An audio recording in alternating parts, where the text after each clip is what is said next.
విజయ్ ప్రసాద్ రెడ్డి గారు ఉన్నారు. వెల్కమ్ చేద్దాం అన్న. నమస్తే. నమస్తే. Praise the lord. Praise the lord. Praise the lord. ఒక మాట ప్రైజ్ ది లార్డ్ మీరు ఏ ఉద్దేశంతో చెప్తున్నారు? మీరు యేసు ప్రభువుని నమ్ముతున్నారా? జై శ్రీరామ్. జై శ్రీరామ్. జై శ్రీరామ్. జై శ్రీరామ్. జై శ్రీరామ్. విజయ్ ప్రసాద్ రెడ్డి మంచోడా చెడ్డోడా? నా వరకు నేను మంచోడే. మీ వరకు నేను చెడ్డోడిని అయితే నేనేం చేసేది? నేను మార్చలేను కదా.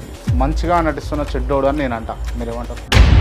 చాలా తప్పిదాలు, చాలా అవకతవకలు జరుగుతూ ఉన్నాయి క్రిస్టియానిటీలో. ఒప్పుకుంటారు? ఎక్కడ మోసపోయేవాడు ఉంటాడో అక్కడ మోసం చేసేటోడు ఉంటాడు. క్రిస్టియానిటీలో ఉన్నటువంటి నీలాంటి పాస్టర్, నీలాంటి పాస్టర్, నాలాంటి అని ఎందుకు అంటున్నారు మీరు?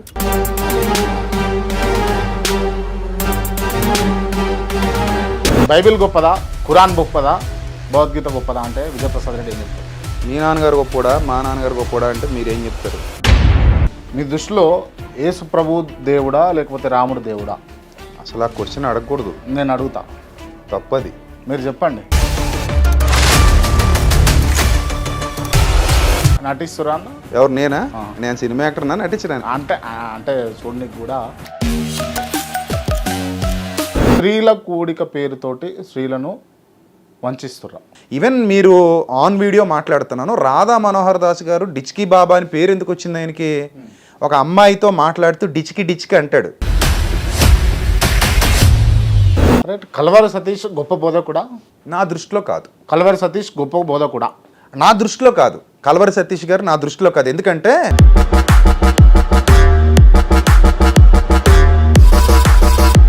అప్పుడు అనిపించింది ఎంత దుర్మార్గుడా ఇతను, చిచ్చి అనిపించింది అనమాట. విజయ్ ప్రసాద్ రెడ్డి జీవిత గమ్యం ఏంది? ఒక సినిమా తీస్తా ఫ్యూచర్లో. ఏం సినిమా? క్రిస్టియానిటీ మీద నిన్న అంటే నా భావజాలం మీద.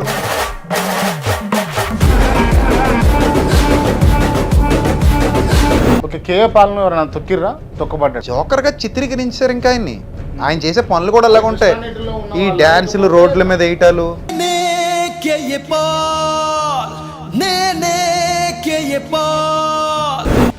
అంటే మీరు ఇప్పుడు విజయప్రసాద్ రెడ్డి గారు ఉన్నారు నా ముందు, మీరు ఏం అడగదలుచుకున్నారు? మీరు క్రైస్తవ్యంలో జరుగుతున్న తప్పుడు ప్రచారాలు ఏవైతే ఉన్నాయో,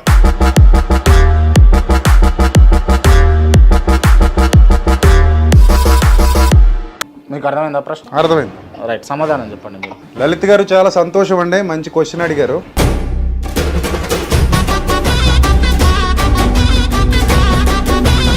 మీరు డిబేట్ చేద్దాం లలిత్ కుమార్ గారు. ఎవరితో అయినా ఒకడా బైబిల్ అన్నాడు మొన్న ఎక్కడో కూర్చొని. నేను అనలేను అలాగా, అతనికంటే మొండినా కొడుకు. నమస్తే, వెల్కమ్ టు కేఆర్ టీవీ. నేను మీ క్రాంతి. ప్రేక్షకుల కోరిక మేరకు చాలామంది అడుగుతున్నటువంటి విషయం గురించి ఇవాళ చర్చించడానికి మనతోటి పాస్టర్ విజయ్ ప్రసాద్ రెడ్డి గారు ఉన్నారు. ముందుగా వెల్కమ్ చేద్దాం. నమస్తే అండి. నమస్తే. బాగున్నారా?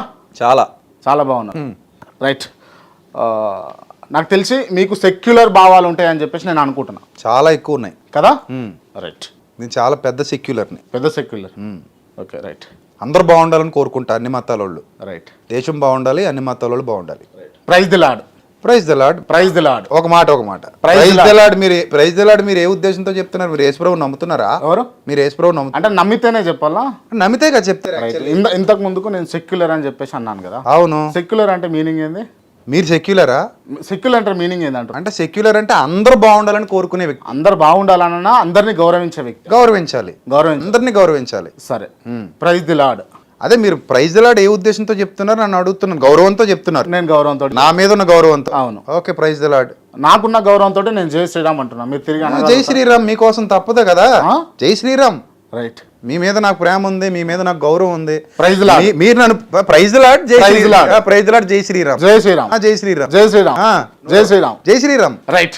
ఇవాళ అంటే నేనైతే సాటిస్ఫై అయినా. అంటే ఎందుకంటే నన్ను ప్రేమించి మీరు హిందువులైనా కూడా ప్రైజ్ ది లార్డ్ అన్నప్పుడు, నేను మిమ్మల్ని ప్రేమించి నేను క్రైస్తవునైనా కూడా మీరు జై శ్రీరామ్ అంటలో తప్పలేదు కదా. రైట్.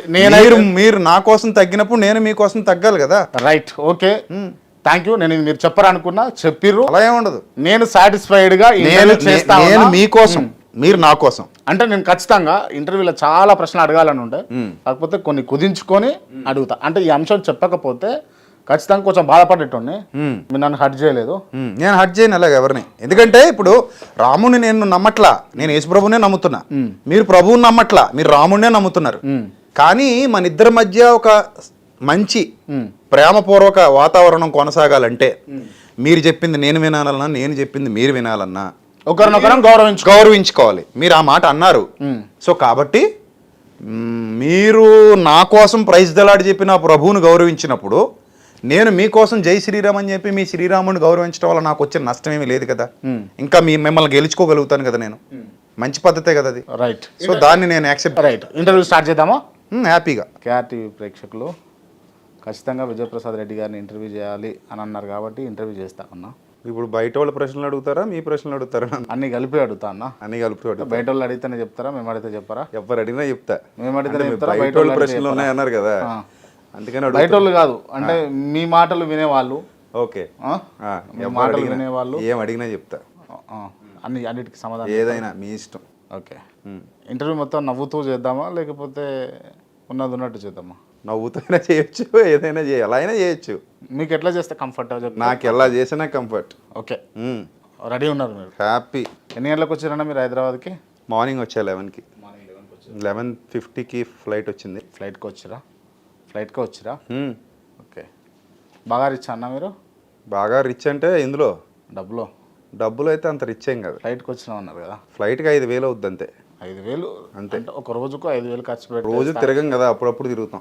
నెలకు ఒకసారో, 2 నెలలకు ఒకసారో, 3 నెలలకు ఒకసారో తిరుగుతాం. 3 నెలలకు ఒకసారి అయినా 2 నెలలకు ఒకసారి అయినా ఒక 5,000 అవలీలో ఖర్చు పెట్టే స్థాయిలోనే ఉన్నారు మీరు. పర్లేదు, మా నాన్న చిన్నప్పటి నుంచి బాగా పెంచారు మమ్మల్ని, బాగానే ఇచ్చారు. మీ నాన్నగారు ఇచ్చిన డబ్బులేనా లేకపోతే మీరు ఏమైనా సంపాదించిందా? నేను కూడా సంపాదిస్తా.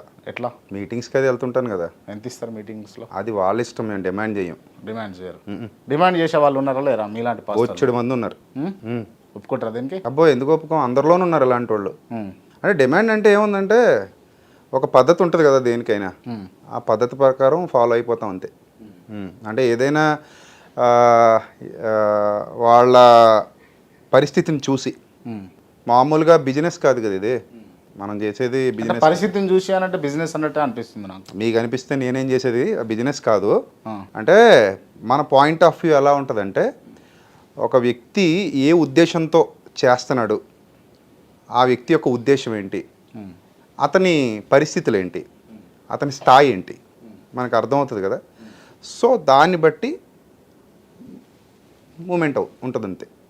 మామూలుగా ఎంత ఛార్జ్ చేస్తారు మీరు దేనికి? మీటింగ్కా? మీటింగ్ నేను ఛార్జ్ ఏం చేయను అసలు. ఒక్కొక్కసారి అయితే అసలు ₹1 కూడా తీసుకోకుండా ఫ్రీగా వెళ్ళొచ్చిన సందర్భాలు ఇన్ని ఉన్నాయి. అంటే మీకు ఈ మీటింగ్స్ కండక్ట్ చేయడం కాకుండా, మీటింగ్స్కి అటెండ్ కావడం కాకుండా ఇంకేమైనా పర్సనల్ బిజినెస్లు ఉన్నాయా మీకు? పర్సనల్ బిజినెస్లు అంటే మా నాన్నగారు సంపాదించింది ఉంది అంతవరకు. నేను ఆస్తులు అడుగుతాను. నేను బిజినెస్లు ఏమైనా ఉన్నాయా? బిజినెస్లు ఏం లేవు, చేయట్లేదు. చేసేవాడిని ఫైనాన్సియర్ యాక్చువల్లీ. ఫైనాన్స్ బిజినెస్ చేసేవాడిని. ఇంకా మినిస్ట్రీలోకి వచ్చిన తర్వాత పూర్తిగా మానేసి ఇంకా ఇలానే ఉండిపోయా. మరి ఎట్లా అంటే ఓన్లీ మీటింగ్స్ కండక్ట్ చేస్తే కొందరు ఇస్తారు, కొందరు ఇవ్వరు, కొందరు ఇచ్చినంతనే తీసుకోవాల్సి వస్తుంది మీరు అంటారు. నాకు సరిపోద్ది, నాకు ఇబ్బంది ఏం లేదు. 2 నెలలకు అయినా 3 నెలలకైనా ఒకసారి ఫ్లైట్లో జర్నీ చేయాలంటే ఎక్కువ కావాలి కదా. ఎక్కువే ఉంది, 5,000 అంటున్నాను కదా. 3,500 నుంచి పడుతుంది టికెట్. రాను పోని 7,000 అవుతుంది ముందుగా టికెట్ బుక్ చేసుకుంటే, అంతే అయిపోతుంది. పెద్ద ప్రాబ్లం ఏం కాదు అది. మీరు ఒక్కరే వస్తారా? మీరు ఒక్కరే పోతారా? పోతా. ఫ్యామిలీతో వస్తారా? అప్పుడప్పుడు ఎప్పుడైనా రేర్ ఫ్యామిలీతో రెగ్యులర్ రాను, వాళ్ళకైనా పని ఉంటే. రేపు ఏం ప్రోగ్రామ్ ఉందని వచ్చారు మీరు హైదరాబాద్కి? రేపు హరిహర కళాభవన్లో ప్రోగ్రామ్ ఉంది. ఓకే, దానికోసం అని వచ్చా. మిమ్మల్ని ఇన్వైట్ చేసిరా, మీరు కావదలుచుకొని వచ్చిరా? నన్నే ఇన్వైట్ చేశారు. అదిగో ఉన్నారు కదా వాళ్ళే ఇన్వైట్ చేశారు. టీం ఉంటుంది, ఒక టీము, ఒక గ్రూప్ ఉంటుంది. ఆ గ్రూప్లో వాళ్ళందరూ కలిసి మీటింగ్ కండక్ట్ చేస్తారు. సో నేను వచ్చి మెసేజ్ చెప్పి పోతా. సరే అన్న, ఇంటర్వ్యూ స్టార్ట్ చేద్దాం ఇప్పుడు. సూపర్. విజయప్రసాద్ రెడ్డి మంచోడా చెడ్డోడా? నా వరకు నేను మంచోడే.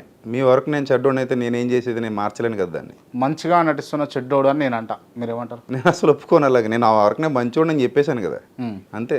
నేను అంటున్నా మంచిగా నటించే చెడ్డోడు అని అంటున్నా. 100 మంది 100 అంటారు భయ్యా, అవన్నీ నేను తీసుకోను అసలు. నేను అంటున్నా భయ్యా మీరు చెడ్డోళ్ళు. మీ ఇష్టం అది. That is your perception.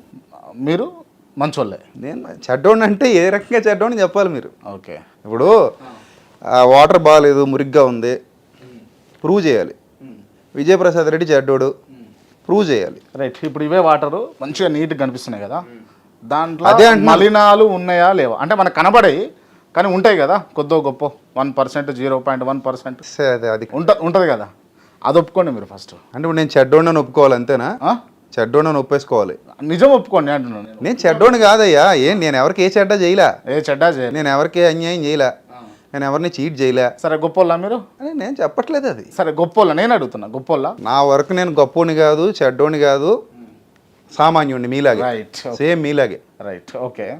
మీ క్రిస్టియానిటీలో ఉన్నటువంటి కొంతమంది పాస్టర్లను అమ్మతేజ కాంచెల్లి కొంతమంది పేరు మోసిన పాస్టర్ల దాకా తిడుతూ వస్తుంటారు.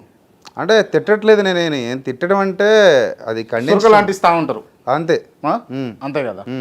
గొప్ప పాస్టరు లేకపోతే మంచి వ్యక్తి అని చెప్పేసి మీరు ఫీల్ అవుతారా? నేను ఇక్కడ ఒకటి క్లారిఫై చేయాలి. నేను అదేంటంటే గతంలో తిట్టా చాలా సంవత్సరాల క్రిందట, అంటే కొన్ని పరుష పదజాలాలతో నేను అవి రెక్టిఫై చేసుకున్నా, దట్ ఈజ్ నాట్ గుడ్ అని. అంటే చిన్నప్పటి నుంచి నేను పెరిగిన వాతావరణం చాలా రూడ్ వాతావరణంలో పెరిగా. సో దానివల్ల నేను ఈ ఫీల్డ్లోకి వచ్చిన తర్వాత అలా బిహేవ్ చేసి ఉండొచ్చు, maybe that is my mistake. అందుకని నేను దాన్ని రెక్టిఫై చేసుకొని ఈ మధ్యకాలంలో చాలా శాంతంగా, ప్రశాంతంగా, పద్ధతిగా మాట్లాడుతూ ఖండిస్తున్నారు అంతే. అంటే మీరు తిట్టిన వాళ్ళతోటి ఫ్రెండ్షిప్ చేయాల్సి వస్తే, సిచ్యువేషన్ వస్తే మళ్ళీ ఫ్రెండ్షిప్ కూడా చేస్తారు. ఫ్రెండ్షిప్ అంటే కలిసి కూర్చొని మాట్లాడము, అది ఎవరితోనైనా మాట్లాడతాం కదా. అంటే మీరు తిట్టిన అమ్మతేజతో కూడా కూర్చోవచ్చు. అరే ఎదురు పడితే మాట్లాడతాం కదా. కూర్చొని అంటే ఏంటి, ఫ్రెండ్లీగా కూర్చొని ఏదో. అంటే ఇప్పుడు మీరు ఫ్రెండ్స్ కాదా? కాదు కాదు, ఎవరితో ఫ్రెండ్ కాదు, ఫ్రెండ్లీ రిలేషన్షిప్ కూడా లేదు. ఏం లేదు, అతను ఎవరో నాకు తెలియదు 2 months బ్యాక్ వరకు. అంతకుముందుకు తెలియదు నాకు, అంతకుముందు కూడా తెలియదు నాకు అసలు అతను ఎవరో 2 months బ్యాక్ వరకు. నటిస్తురా అన్న? ఎవరు, నేనా? నేను సినిమా యాక్టర్నా, నటించడానికి? అంటే చూడడానికి కూడా తెల్లగా ఉంటే నటిస్తారా? స్మార్ట్ గా ఉన్నారు కదా. రజనీకాంత్ నల్లగా ఉంటాడు, నటించట్లేదా? మహేష్ బాబుని అడ్వాంటేజ్ తీసుకొని మీరు కూడా నటన చేస్తారేమో. రజనీకాంత్ నల్లగా ఉంటాడు, నటించట్లేదా? నేను అనేది మహేష్ బాబును అడ్వాంటేజ్ తీసుకొని మీరు నటిస్తారేమో అనుకుంటా. లేదు, అలాంటిది ఏం లేదు. నటనలు ఏం లేవు. నటించడానికి ఏం కావాలి భయ్యా, నటించే పని ఏంది అసలు? ఓపెన్ అంత ఓపెన్. చాలా తప్పిదాలు, చాలా అవకతవకలు జరుగుతూ ఉన్నాయి క్రిస్టియానిటీలో. ఒప్పుకుంటారా దీన్ని? అన్ని మతాల్లో జరుగుతున్నాయి. నేను క్రిస్టియానిటీలో అడుగుతున్నా. నేను అన్ని మతాల్లో జరుగుతున్నాయని చెప్తున్నా, ఇంక్లూడింగ్ క్రిస్టియానిటీ. ఓకే, ఒప్పుకుంటారు కదా. ఎక్కడ మోసపోయేవాడు ఉంటాడో అక్కడ మోసం చేసేటోడు ఉంటాడు. మోసం చేసేటోడు ఉంటాడు కాబట్టి మోసపోతున్నారని నేను అంట. అది కూడా కరెక్టే, కానీ ఈడ ఒకసారి మోసపోతే తప్పు అనుకోవచ్చు. ప్రతిసారి మోసపోతున్నాడు అంటే తెంగరోడు అయి ఉండాలి, లేదా తెలివి తక్కువ అయి ఉండాలి. అంటే అందరికీ అన్ని తెలియవు కదా బై బర్త్, మీలాగా మీకు తెలిసినట్టుగా. బై బర్త్ నాకేం తెలియదు, కానీ అంటే ఒక వ్యక్తి పరిణతి చెందాలి కదా. ప్రతిసారి దెబ్బ తగులుతున్నప్పుడు ఇది దెబ్బని తెలియాలి, కొంచెం లాజికల్ థింకింగ్ ఉండాలి. కొంతమందికి అది ఉండకపోవచ్చు, జీవితాంతం ఇంకా ట్రాన్స్లో బతికేస్తారు. కొంతమంది తెలివైన వాళ్ళు ఉంటారు, ఆలోచిస్తారు, అందరూ ఏం మాట్లాడుతున్నారో అన్నీ వింటారు. వినదగునెవ్వరు చెప్పినా విననంతనే వేగపడకన్నట్టు అన్నీ విని అందులో ఏది కరెక్టో తీసుకొని దాన్ని బట్టి వాళ్ళు రెక్టిఫై చేసుకుంటారు. Okay, he's the good one. చిన్నప్పటి నుంచి మనం అన్నీ నేర్చుకుంటూనే వచ్చాం. చిన్నతనంలో మనల్ని మన అమ్మా నాన్న కూడా మోసం చేశారు. ఎలాగా? బూచి ఉంది, బువ్వ తినకపోతే బూచి వస్తుంది, నమ్మాం. నమ్మలేదా? మీరు కూడా నమ్మారు కదా, నమ్మారు లేదా? నమ్మే ఉంటామంటే నమ్ముతారు. ఇప్పుడు బూచి వస్తుందిరా, బువ్వ తినంటే తింటారు. అయింది, బూచి ఎక్కడ ఉందని అడుగుతారు. ఎదిగారు కదా, పరిణతి చెందారు. అలాగే ప్రతి మతంలో అందరూ పరిణతి చెందితే మోసం చేసేవాడి మాయలో పడిపోకుండా మన విజ్ఞతతో, వివేకంతో తప్పించుకోవచ్చు, జాగ్రత్తగా ఉంటుంది. చిన్నతనంలో ఉన్నప్పుడు మీరైనా నేనైనా అమ్మ బూచి వస్తుంది అని చెప్పినప్పుడు భయపడతాము, వాళ్ళు చెప్పిన పనులు చేస్తుంటాం. తినడం కావచ్చు, పని కావచ్చు, ఇంకేదైనా కావచ్చు. ఎదిగిన తర్వాత, పరిణతి చెందిన తర్వాత బయటకు వస్తాము, మనకు వచ్చిన పని చేస్తుంటాము, మనకు వచ్చిన జీతంతో మన కర్తవ్యాన్ని మనము వెళ్ళబుచ్చుకుంటాం. సో పరిణతి చెందినం, బాగుంది. పరిణతి చెందకుండా మన తల్లిదండ్రులు నువ్వు ఇంట్లో నుంచి బయటికి పోదు బిడ్డ, ఇంట్లోనే ఉండాలి అని చెప్పేసి చిన్నప్పటి నుంచి బూచొస్తుంది అని చెప్పేసి భయపెట్టుకుంటే పెంచిరనుకో, ఇవాళ ఈ స్టేజ్లో కూడా క్రాంతి అనేట ఆయనకు బూచొస్తుంది, నువ్వు విజయప్రసాద్ని ఇంటర్వ్యూ చేయొద్దు అని అంటే ఇంట్లోనే కూర్చోవాలి నేను. అఫ్ కోర్స్ కదా. అట్లనే క్రిస్టియానిటీలో ఉన్నటువంటి మీలాంటి పాస్టర్లు, మీలాంటి పాస్టర్లు, నాలాంటి ఎందుకంటున్నారు మీరు? సరే, మీరు వేరా? మరి నేను వేరే కదా. సరే, విజయప్రసాద్ రెడ్డి గారు వేరు. విజయప్రసాద్ అంటే నాలాంటి వాళ్ళు ఇంకా ఉన్నారు, కానీ అందరూ నాలాంటి వాళ్ళు కాదు. అందరూ నాకు అర్థం కాలే. అంటే ఒక మనిషిని ట్రాన్స్లో కూర్చోబెట్టి చిన్నప్పటి నుంచి నువ్వు ఇలాగే ఉండాలి, తప్పైనా ఒప్పైనా నువ్వు చేయకూడదు, ఈ టైప్ ఆఫ్ క్యారెక్టర్ నాది కాదు. సో ఇలాంటి వాళ్ళతో నేను కలిసి ఉండలేదు. ఉండను కూడా. సో ఆ టైప్ ఆఫ్ ఉన్న వాళ్ళతో మాట్లాడండి. మీలాంటి నన్ను వాళ్ళతో కలపొద్దు అనేది నా భావన.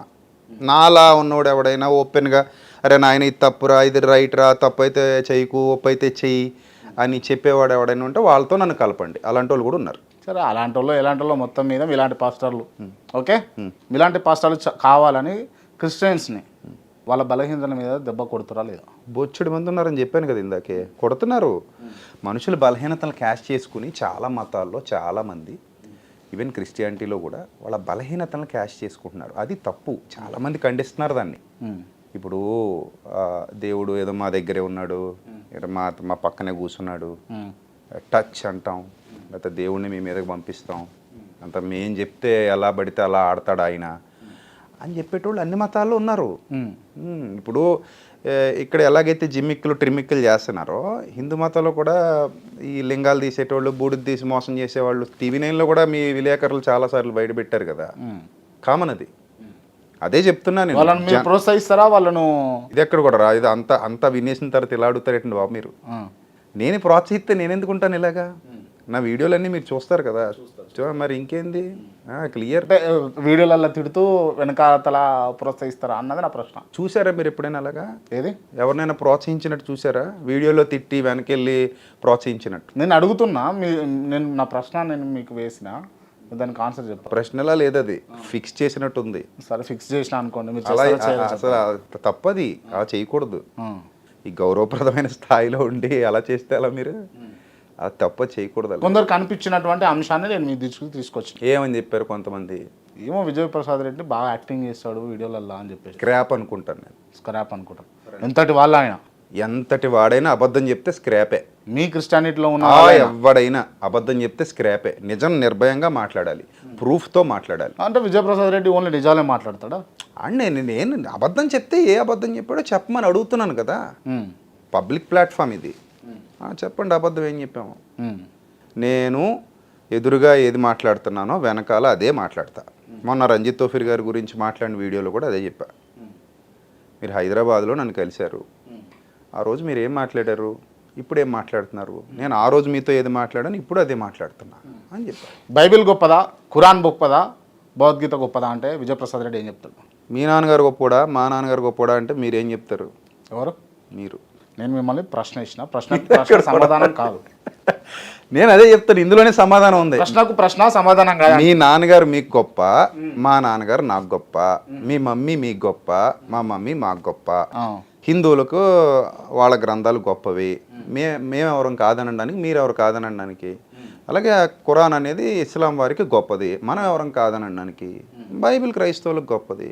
That is the perception of the devotees. వాళ్ళ పర్సెప్షన్ అలా ఉంది. You have to accept that. Right. ఇప్పుడు గల్లీలలోకి వచ్చి ఇంకొక పాయింట్ నేను చెప్తా. చెప్పండి. మన గ్రంథాన్ని అవతలవాడు కించపరిచి మాట్లాడుతున్నప్పుడు అవతల వ్యక్తి, దట్ ఈ only that person, not a మొత్తం టోటల్ గుంపు కాదు, ఓన్లీ దట్ పర్సన్ కించపరిచి మాట్లాడుతుంటే మీరు ఆయన కూర్చొని మాట్లాడుకున్నప్పుడు మాత్రమే ఆ ప్రస్తావనలు ఏమైనా తేల్చుకోవచ్చు. దానికి అక్కడ ఎలిజిబిలిటీ ఉంది. అంటే ఇద్దరు యొక్క ఇష్టపూర్వకమైన చర్చా వేదికలాగా. అలా కాకుండా పబ్లిక్ ప్లాట్ఫామ్ మీదకి వచ్చి వందలాది మంది, కోట్లాది మంది మనోభావాలు దెబ్బతీస్తూ నీ గ్రంథం అలాగా, నా గ్రంథం ఇలాగా అనడం సరైన పద్ధతి కాదు. నీ దేవుడిలాగా, నా దేవుడిలాగా అనడం కూడా సరైన పద్ధతి కాదు. గల్లీలలోకి వచ్చి మైక్ సెట్లతోటి మత ప్రచారం చేసేటటువంటి క్రైస్తవులకు ఏం చెప్తారు మీరు? అంటే మత ప్రచారం అంటే మా మతంలో చేరండి, మా మతంలో చేరండి అని ఎవడు చెప్పినా తప్పే కదా. ఎవడు చెప్పినా తప్పే మా మతంలో చేరండి అని. మళ్ళొకసారి మా మతంలో చేరండి అని ఎవడు చెప్పినా తప్పే. క్రిస్టియన్స్ చెప్పినా, హిందువులు చెప్పినా తప్పే, క్రిస్టియన్లు చెప్పినా తప్పే. క్రిస్టియన్లు చెప్పినా 100 సార్లు మీరు అడిగినా అదే ఆన్సర్ చెప్తా. క్రిస్టియన్లు మా మతంలో చేరండి అని ఎవడు చెప్పినా తప్పే. అది యాక్చువల్లీ ఇక్కడ ఏంటంటే మనం ఎవరికైనా చెబితే మంచి చెప్పాలి.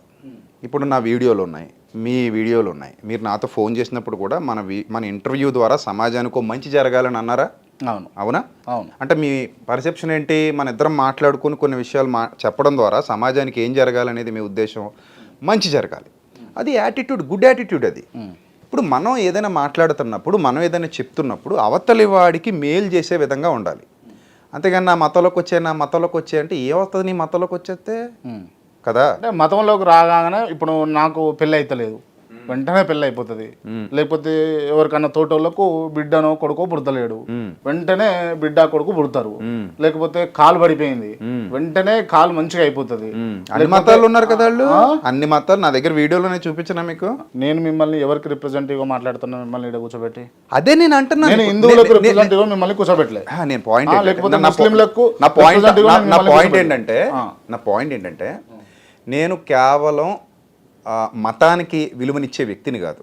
నాకు మానవత్వం అన్న హ్యుమానిటీ అన్న చాలా ఇష్టం. నాకు యేసుప్రభులో నచ్చింది కూడా అదే.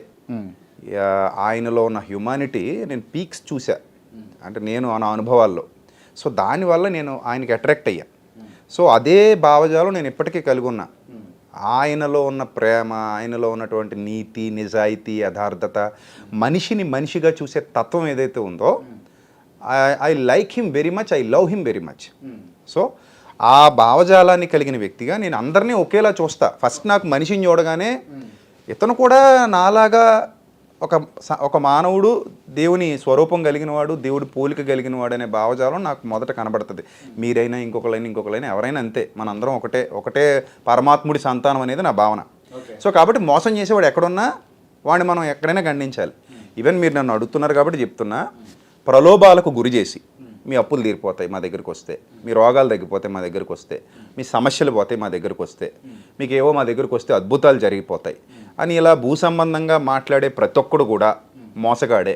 అలాంటి వాళ్ళు నమ్మొద్దని సాక్షాత్తు యేసుప్రభు చెప్పారు బైబిల్లో. రైట్. ఈ గుండ్లు కొట్టించుకునే ఆచారం ఎక్కడండి క్రిస్టియానిటీలో?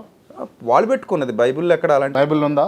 అంటే తలనీలాలు సమర్పించడం అని యూదుల ఆచారం ఒకటి ఉంది, కానీ అది మొత్తానికి గుండు కాదు. అది జస్ట్ వాళ్ళ పక్క తల వెంట్రుకలు కొన్ని కత్తిరించుకుంటారు, వాళ్ళకి ఏదో ఆచారాలు ఉన్నాయి, యోధాచారాలు. అది గుండు కొట్టించుకునేది అనేది పూర్తిగా హిందువుల ఆచారం. సో దాన్ని అడాప్ట్ చేసుకుని ఇల్లు గుండ్లు కొట్టించుకోవటం అలాంటివి చేస్తున్నారు. గౌరీపట్నం అది నేను దాన్ని ఎప్పుడో 7-8 సంవత్సరాల నుంచి ఖండిస్తున్నాను నేను. రైట్, ఇదొకటి. అండ్ ఇంకొక అంశం ఏంటంటే, నేను ఒగ్గు కథ విన్నా నేను. ఒగ్గోళ్ళు అంటే ఈ ఏమంటారు, అది గొంగడ వేసుకొని రెడ్ కలర్ తలపా కట్టుకొని డోళ్ళతోటి ఇల్లమ్మ కథ, లేకపోతే మల్లన్న కథ, లేకపోతే బీరప్ప కథ, దుర్గమ్మ కథ, ఇవి చెప్పంగా విన్నా. తద్వారా యేసయ్య కథ కూడా చెప్తా ఉన్నారు. ఎవరు విన్నారా మీరు? ఇది నాకు తెలియదు. అంటే హరికథ బుర్రకథ టైపా?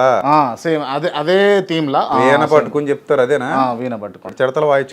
Yes absolutely. సో కళాకారులు చెప్పుకుంటున్నారేమో, మరి మంచిగా చెప్తే తప్పే ఉంది, ఏదో వేలో చెప్తారు. అంటే ఓకేనా? ఈ సంస్కృతిని కాపీ చేయొచ్చు అంటారా? అది సంస్కృతి ఏముంది, అది జస్ట్ కళది. ఇప్పుడు కళాకారుడు అంటే సినిమా ఉంది, అదో కళ. అందులో ఏదైనా చూపించవచ్చు. కరుణామయుడు సినిమా తీశాడు, అన్నమయ్య సినిమా తీశాడు. సినిమా ద్వారా వాళ్ళు ఒక మంచి విషయాన్ని ప్రపంచానికి చెప్దాం అనుకుంటే ఎలాగో ఈ కళ కూడా అంతే. ప్రతిదాన్ని మనం భూతద్దంలో చూసి తప్పు పట్టడానికి ఏముంది? ఇప్పుడు దానికి ఏమైనా పేటెంట్ తీసుకున్నారండి? నాకు అర్థం కాదు. ఈ కళ ఇక్కడ పుట్టింది కాబట్టి ఇక్కడ వాళ్ళు దీనికే యూజ్ చేయాలని ఎవడో పేటెంట్ తీసుకోలేదు కదా. వరల్డ్ వైడ్ ఎన్నో మనం వాడుకోవట్లేదా? ప్రపంచీకరణ, మంచికి దేన్నైనా వాడతాం, వాడుకోవచ్చు అంటారు. మరి తప్పే ఉంది? ఇప్పుడు మరి కెమెరాలన్నీ మనం కనిపెట్టుకున్నాం, ఏంటి విదేశాల వాళ్ళు కనిపెట్టినాయి కదా, మనం వాడుకుంటున్నాం. ఈ టెక్నాలజీ అంతా మనకి ఎక్కడది? విదేశాల వాళ్ళదే కదా. మన దేశంలో కూడా కొంచెం ఉన్నది. ఏముంది టెక్నాలజీ? ఏం లేదా మన దేశంలో? నాకే శాస్త్రవేత్త తక్కువ, కొంతమంది ఉన్నారు తప్ప ఇంత హెవీ టెక్నాలజీని మన దేశంలోంచి తీసుకొచ్చినట్టుగా. భారతదేశం అంటే గౌరవం లేదా మీకు? నాకు భారతదేశం అంటే పిచ్చి ప్రేమ. I mean India. పైకా లోపల ఉన్నా అంటే ప్రూవ్ చేసుకుందాం అంటే చెప్పండి, మేము ఇద్దరం ఏదైనా చేద్దాం. పోనీ ఏం చేస్తారు? మీ ఇష్టం అది. అంటే ప్రూవ్ చేయడానికి ఏమన్నా కోస్తే ఏమన్నా ఇండియన్ అని రావాలా బ్లడ్? మనం ఇండియాకి ఏమైనా అన్యాయం చేయకూడదు. మాటలలో తెలిసిపోతుంది, ఇప్పుడు చూసేలో కూడా తెలిసిపోతుంది. ఐ మీన్ ఇండియన్ అంతే. ఓకే, నేను నిజాయితీగా మాట్లాడతా. భారత్ మాతాకి జై. భారత్ కి జై అంటారు. భారత్ మాతాకి జై. మాతా అంటే ఏంటి? మాతృభూమి అనేనా? అంతేనా?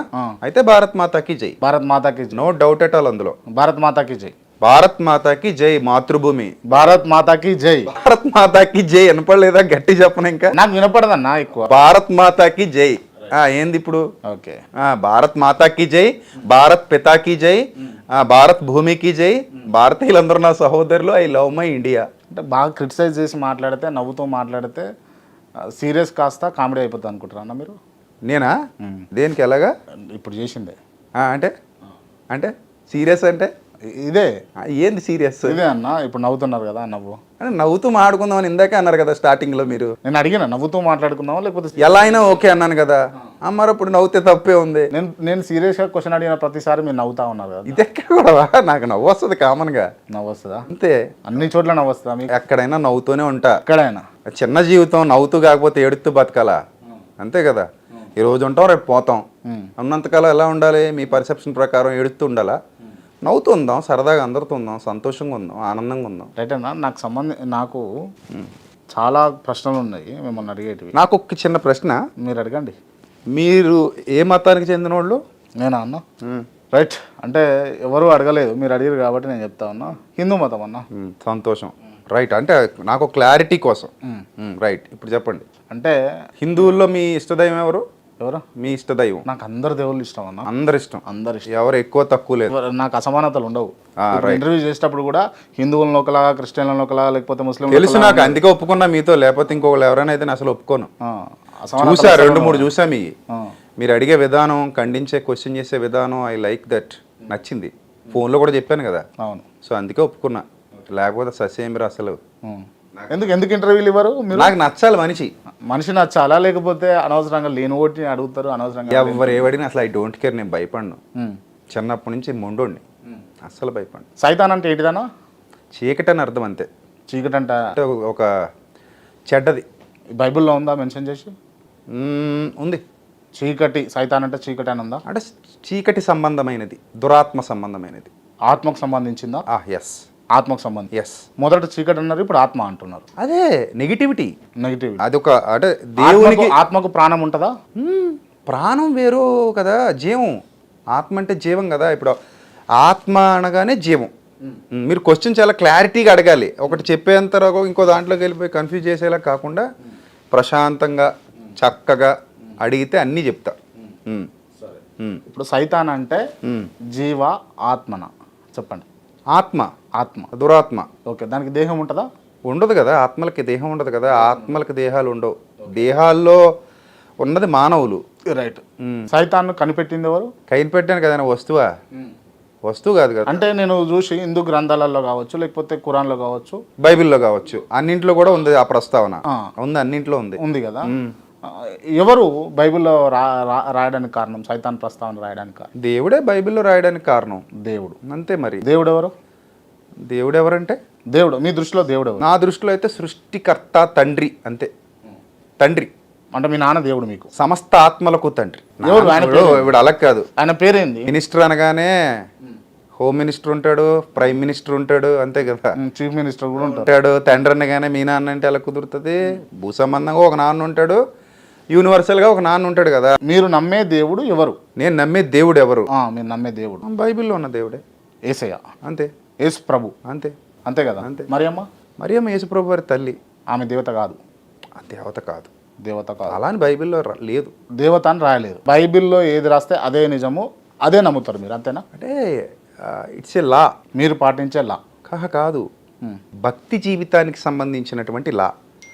ఇప్పుడు మనం భారతదేశంలో ఉన్న రాజ్యాంగాన్ని అనుసరిస్తాం కదా, అలాగే భక్తి జీవితానికి సంబంధించి న్యూ టెస్టమెంట్ అనేది క్రీస్తు ద్వారా వచ్చినటువంటి చట్టం.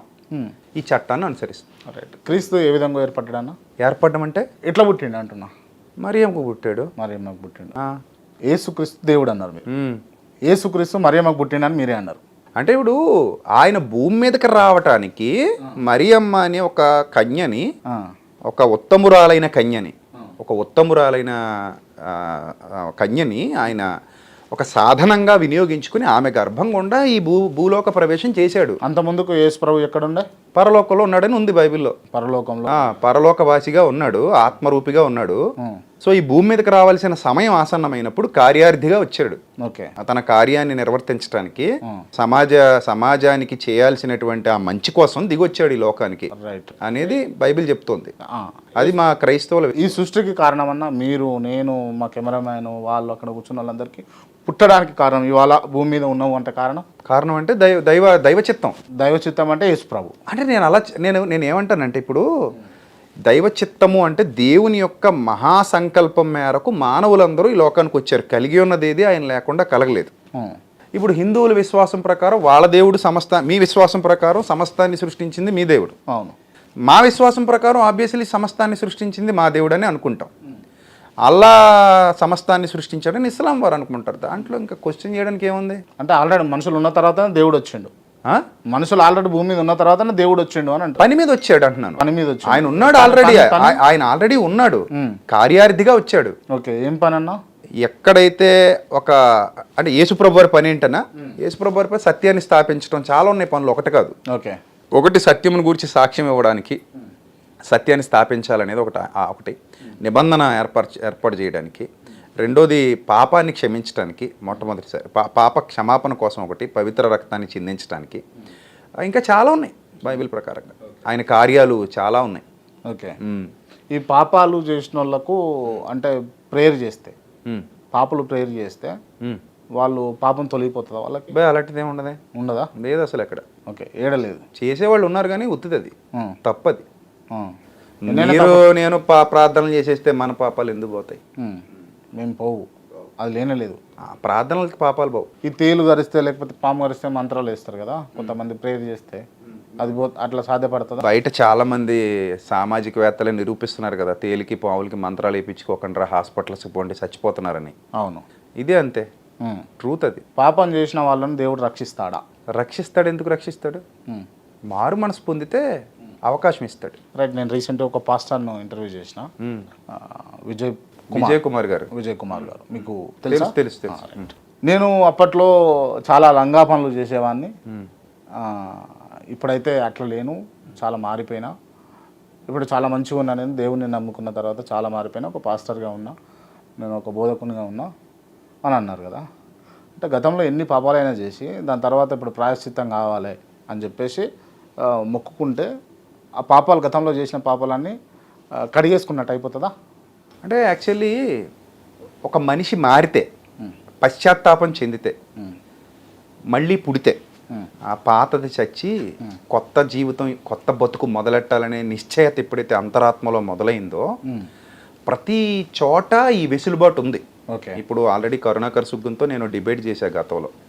అప్పుడు కూడా హరినామస్మరణ చేస్తే రాక్షసుల పాపాలన్నీ తొలగిపోయి వాళ్ళు హరి అంటే వాళ్ళు మనసు మారదు యాక్చువల్లీ, వాళ్ళు అలా దుర్మార్గంగానే ఉంటారు. కానీ హరి అని హరినామస్మరణ చేసినందుకు వాళ్ళందరినీ స్వర్గానికి తీసుకెళ్తాడు హరి. అంటే దేవుని స్మరణ వల్ల పాపాలు తొలగిపోతాయనే బిలీఫ్ మీ హిందూ మతంలో కూడా ఉంది. ఇక్కడ మారు మనసు లేకుండా కూడా తీసుకెళ్ళినట్టుగా మీకు ఆ డిబేట్ చూస్తే తెలుస్తుంది. కరుణాకర్తో నేను చేసింది ఆ రోజు, మీ ఇద్దరం మాట్లాడుకున్నాం రాజమండ్రిలో. సో అందులో క్లియర్గా ఎక్స్ప్లెయిన్ చేశా. ఇక్కడ కూడా బైబిల్లో ఒక మనిషి పాప పనులు చేస్తూ ఉంటే దేవుడు క్షమిస్తాడని లేదు. మీకు ఒకటి ఐడియా ఉండే ఉంటుంది, రాష్ట్రపతి క్షమాభిక్ష పెడతాడు. ఎవరికి? ఉరిశిక్ష పడ్డోళ్ళకి కదా.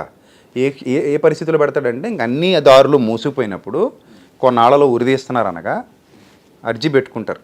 నేను మారాను, నాకు కొత్త బతుకుతా, ఇక మీద నీతిగా ఉంటా, ఒక ఛాన్స్ ఇప్పించండి, ఒక అవకాశం ఇప్పించండి అని బతిమలాడుకుంటే రాష్ట్రపతి కనుక సంతకం పెడితే ఆ వ్యక్తి యొక్క ఉరిశిక్ష రద్దు చేయబడుతుంది. ఇన్ ద సేమ్ వే బైబిల్లో కూడా నువ్వు మార్పు చెంది ఆ పాత గతకాలపు జీవితాన్ని సమాధి చేసి కొత్తగా జన్మించడానికి ఇష్టపడితే, I will give you a new life, I will support you with my Holi spirit అని దేవుడు ఒక వాగ్దానం చేసినట్టుగా బైబిల్లో రాయబడింది. అది నిజమైన పశ్చాత్తాపం. ఇప్పుడు గొంగళ పురుగు సీతాకోక చిలకగా మారినట్టు అందులో ఫేక్ కూడా ఉంటుంది కదా, వేషధారితనం కూడా ఉంటుంది కదా. ఇందాక మీరు అన్నట్టు నటన అన్నారు కదా, అది కూడా ఉండొచ్చు. బోలెడంత మంది ఉన్నారు నటులు, అన్ని చోట్ల ఉన్నారు. సో ఆ స్థితిలోకి వెళ్ళడం, అలా వెళితే దేవుడు తప్పకుండా క్షమిస్తాడు. ఎక్కడైనా ఉంది అది. నేను అదే చెప్తున్నాను మీకు, క్షమిస్తాడు. క్షమించకపోతే, ఇప్పుడు మన అమ్మా నాన్న మనల్ని ఎన్నోసార్లు క్షమించకపోతే మనం ఈ స్థాయిలో ఉండేవాళ్ళమా? చిన్న చిన్న తప్పులకి ఇంట్లోంచి గెంటేస్తే ఎప్పటికి మనం అడుగు తినేటోళ్ళం. కానీ మనం చాలా విషయాల్లో అమ్మా నాన్న క్షమించి అవకాశాలు ఇచ్చి సంస్కరించారు. అరే నాన్న ఇది తప్పురా, ఇది మంచిరా అని. దేవుడు కూడా అలాగే సంస్కరిస్తాడు, అది ఆయన ఇష్టం. శృతి మించిపోతే చంపేయచ్చు కూడా. దేవుడికి అధికారం ఉంది, సృష్టించినోడు కాబట్టి. అంతే. అంటే ప్రేయర్ చేసుకోవచ్చు, మళ్ళీ పశ్చాత్తాప పడవచ్చు అని అంటారు. పాపాలు చేసి పశ్చాత్తాప అంటే నేను అనేది ఇక్కడ ఇంకో క్లారిటీ ఇవ్వాలి. ఒక్కసారి రియలైజ్ అయినోడు మళ్ళీ ఆ బురదలో దిగుతాడా? దిగితే వాడు రియలైజ్ అయినట్టు కాదు కదా. నా పాయింట్ అర్థమైందా? ఇప్పుడు మీరు రిలీజ్ అయ్యారు, గతంలో మీరు నక్సలైట్ అనుకుందాం, జనజీవన స్రవంతిలో గెలిచిపోయారు ప్రభుత్వం మాట విని.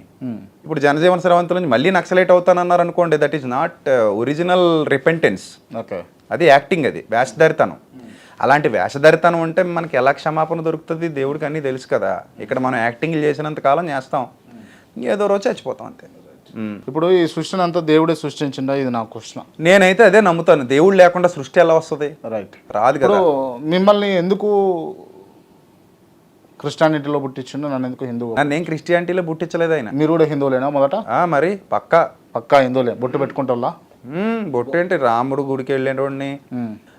మా నాన్నగారు పక్కా రామ్ భక్తులు, మా అమ్మ శివ భక్తులు. మరి ఎట్లా జరిగింది మీరు క్రిస్టియానిటీ? అదంతా చెప్పాలంటే చాలా టైం పడుతుంది. మరి ఒక మాటలో చెప్పండి. ఒక మాటలో అంటే నేను చిన్నప్పటి నుంచి హిందూనే. మధ్యలో అంటే నాకు హిందూ మతం మీద ఏ ద్వేషం లేదు. నేను హిందువుల్ని చాలా ప్రేమిస్తా, మీకు తెలుసు ఆ విషయం. కావాలంటే నా వీడియోలు చూసుకోండి. నా బంధువులందరూ ఎప్పటికీ హిందువులే, వాళ్ళందరితో నేను కలిసిమెలిసి ఉంటా. నాకు హిందువులన్నా, హిందూ సహోదరులు బంధువులు అందరితో కూడా మంచి అవినాభావ సంబంధమే ఉంది. అలా వాళ్ళ గ్రంథాల గురించి కానీ, వాళ్ళ దేవతల దేవుళ్ళ గురించి కానీ ఎవడైనా తప్పుగా మాట్లాడినా నేను ఖండిస్తాను. తప్పురా, అలా చెప్పకండి అని చెప్తా. సో కాబట్టి నేను నా ఇష్టపూర్వకంగా ప్రభువుని గురించి తెలుసుకొని 2010 వరకు నేను నాకు నచ్చినట్టే ఉన్నా. 2010 తర్వాత నేను ఆయన యొక్క పరిశుద్ధతకి, అంటే పరిశుద్ధత అంటే కరుణాకర్ అంటాడు పెళ్లి చేసుకోలేదు కాబట్టి యేసుప్రభు పరిశుద్ధుడు అంటారు వీళ్ళు అంటాడు. అది అతని పర్సెప్షన్, వక్రీకరిస్తాడు, తప్పది.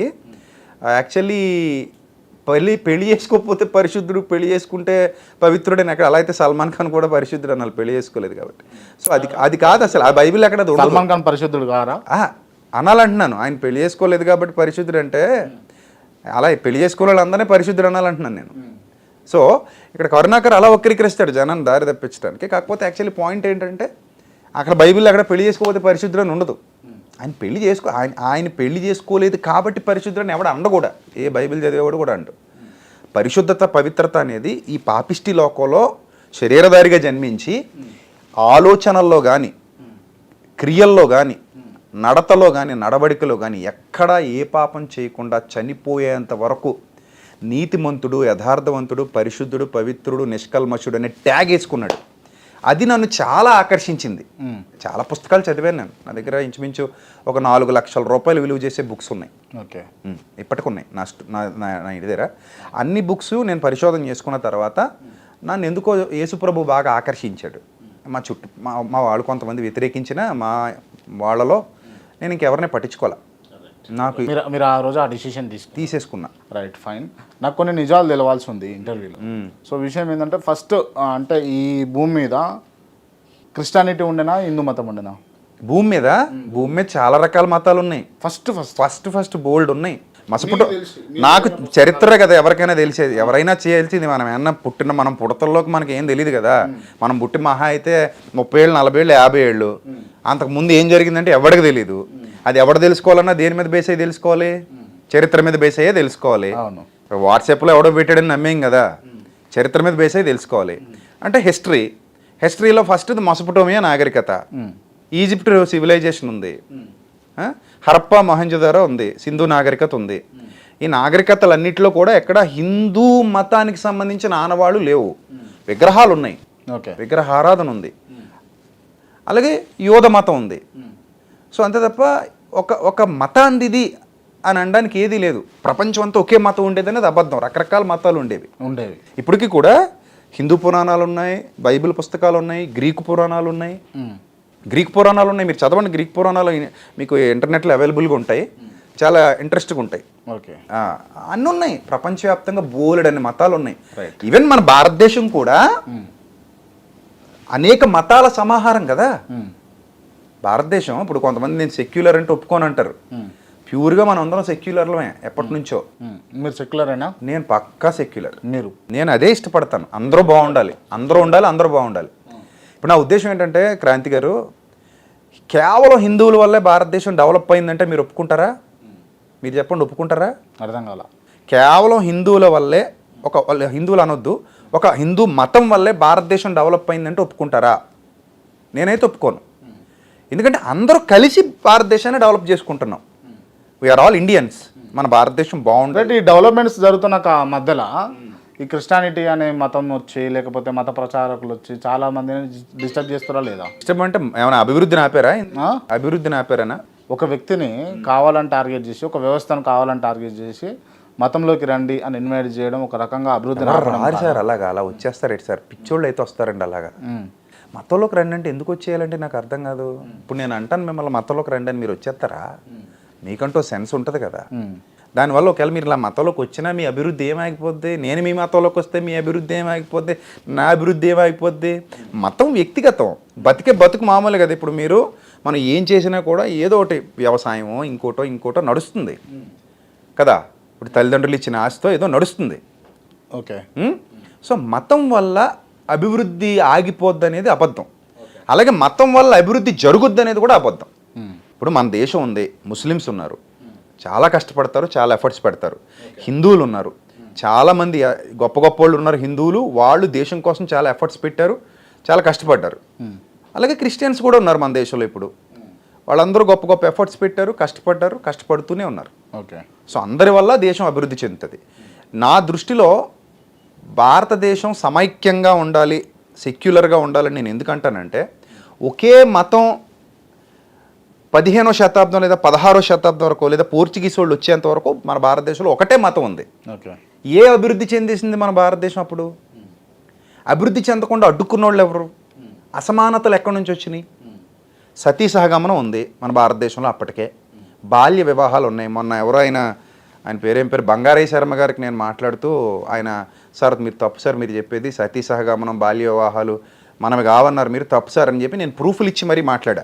మీరు ఆ వీడియో కూడా యూట్యూబ్లో చూడొచ్చు. ఓకే. సో ఉండేవి సార్, మనవే సార్ అవి, మీరు అబద్ధం చెప్పకుండా ఉన్నట్టు మాట్లాడండి సార్ అని చెప్పాను బంగారీ శర్మ గారికి. సో కాబట్టి శూద్రుణ్ణి చాలా హీనంగా చూడడం, ఇప్పటికీ గోళ్ళలోకి వెళ్ళనివ్వకపోవటం, ఇలాంటి మూఢాచారాలు మన భారతదేశంలో కూడా ఉండేవి. మనిషిని మనిషిగా చూసేవాళ్ళం కాదు. మన తాత ముత్తాతలు తగలడ్డారు అలాగా. మనం వచ్చాక మనం రియలైజ్ అయ్యాం. మనం ఇప్పుడు అలా చూడట్లా, మనం అందరినీ సమానంగా చూస్తున్నాం, మనిషిని మనిషిగా చూస్తున్నాం. కానీ మన తాత ముత్తాతలకి ఈ జ్ఞానం చెప్పేటోడు ఎవడో లేడు ఇక్కడ. లేక వాళ్ళు ఒక మనిషి ముడ్డుకి ముంత కట్టుకోవాలి, మూతికి ముంత కట్టుకోవాలి, ముడ్డుకి చూపురు కట్టుకోవాలి, ఆ తర్వాత రోడ్ల మీద నడవకూడదు, మా వైపు రాకూడదు, చెప్పులు వేసుకొని తిరగకూడదు, ఇంత హీనంగా చాలా ఉన్నాయి అలాంటివి. వాళ్ళని చంపేసినా తప్పు లేదు, వాడు ఏదైనా చదివితే 4 గోసేయాలి, ఇలాంటి దురాచారాలు ఉండేవి. సో తర్వాత ప్రపంచీకరణ అనేది జరిగిన తర్వాత కదా మనం అందరం అభివృద్ధి చెందాం. ఇప్పుడు ఎక్కడైనా ఏ దేశంలోనైనా కొత్త టెక్నాలజీ వచ్చిందంటే మనం అడాప్ట్ చేసేసుకుంటున్నాం. సో అందరి వల్ల ఈ దేశం అభివృద్ధి చెందుతుంది తప్ప ఒక మతం వల్ల ఎప్పుడు దేశాలు అభివృద్ధి చెందవు. అది నా ఉద్దేశం. అందుకే సెక్యులర్ అని ఎందుకంటానంటే, బౌద్ధం మన దేశాందే, మరి సిక్కులు మన దేశస్తులే, జైనులు మన దేశస్తులే. అలాగే హైందవ్యంలో కూడా వైష్ణవులు శైవులు వేరువేరుగా ఉండేవారు. వాళ్ళిద్దరికీ పడేది కాదు. మీరు దశావతారం సినిమా చూస్తే మీకు అర్థమైపోద్ది కదా, అది ఒరిజినల్ అది. సో వాళ్ళిద్దరికి ఇప్పటికీ పడదు. పైకి ఒకవేళ మాట్లాడుకున్నట్టు నటించినా అది వేరు, రెండు వేరు. వాళ్ళని వీళ్ళు ఒప్పుకోరు, వీళ్ళని వాళ్ళు ఒప్పుకోరు. శైవాన్ని వైష్ణవం ఒప్పుకోదు, వైష్ణవాన్ని శైవం ఒప్పుకోదు. అలాగా ఒకవేళ మొత్తం భారతదేశం అంతా ఒకటే మతం ఉన్నా మళ్ళీ ఇది ఇలాంటివి వస్తాయి. మళ్ళీ శైవం వైష్ణవం అంటారు. మళ్ళీ అంతెందుకు, మన సాయిబాబాని ఆరాధించేవాళ్ళు మన హైందవ సోదరులు అంత. మా ఊళ్ళో మంచి గుడి ఉంది. మా ఊళ్ళో గుడికి మా హిందూ సోదరులు అందరూ, మా బంధువులు అందరూ సాయిబాబా గుడికి వెళ్తారు. ఈ మధ్యకాలంలో ఈ దరిద్రాన్ని బయటికి తీసుకురాలేదా? సాయిబాబా మనోడు కాదు, అతన్ని వెలేయాలి, తిట్టాలి, తిమ్మాలని రకరకాలు మాట్లాడుతున్నారు. సాయిబాబా మన దేశంలో పుట్టినోడే కదా, మన దేశంలో భారతీయుడు అతను కాదా, పరాయి దేశం నుంచి వచ్చినోడు కాదు కదా, భారతీయుడు. ఓ భారతీయుడు ఆరాధిస్తుంటేనే మన వాళ్ళకి నచ్చట్లా కదా. కాబట్టి సెక్యులర్ అనేది మంచిది, తప్పు కాదు అది. లేదు మొత్తం మేమే ఉంటాం, ఏం ఉద్ధరిస్తావు చెప్పు అని అడగాలి ఇలాంటి వాళ్ళని, మతోన్మాదుల్ని. చాలామంది హిందువులు సెక్యులర్కి సపోర్ట్ చేస్తారు, నిజమైన హిందువులు. ఎందుకంటే వాళ్ళకి తెలుసు ఒక అబ్దుల్ కలాం ఏం చేశాడో తెలుసు దేశానికి, ఇంకా చాలామంది అంబేద్కర్ లాంటి మహానుభావులు ఏం చేశారో తెలుసు దేశానికి. సో కాబట్టి వాళ్ళకి అర్థమైంది కాబట్టి వాళ్ళు అలా ఉంటారు. అది నా అభిప్రాయం. ఆమె సెక్యులర్. మీ దృష్టిలో యేసు ప్రభు దేవుడా లేకపోతే రాముడు దేవుడా? అసలు ఆ క్వశ్చన్ అడగకూడదు. నేను అడుగుతా, తప్పది.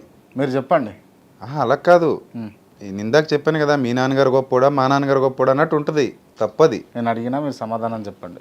ఇప్పుడు యేసు ప్రభు నాకు దేవుడు అయితే, రాముడు హైందవ సోదరులందరికీ దేవుడు. నేను నమ్మనంత మాత్రాన ఆయన దేవుడు కాకుండా పోడు, వాళ్ళు నమ్మనంత మాత్రం నాకు ఈయన దేవుడు కాకుండా పోడు కదా.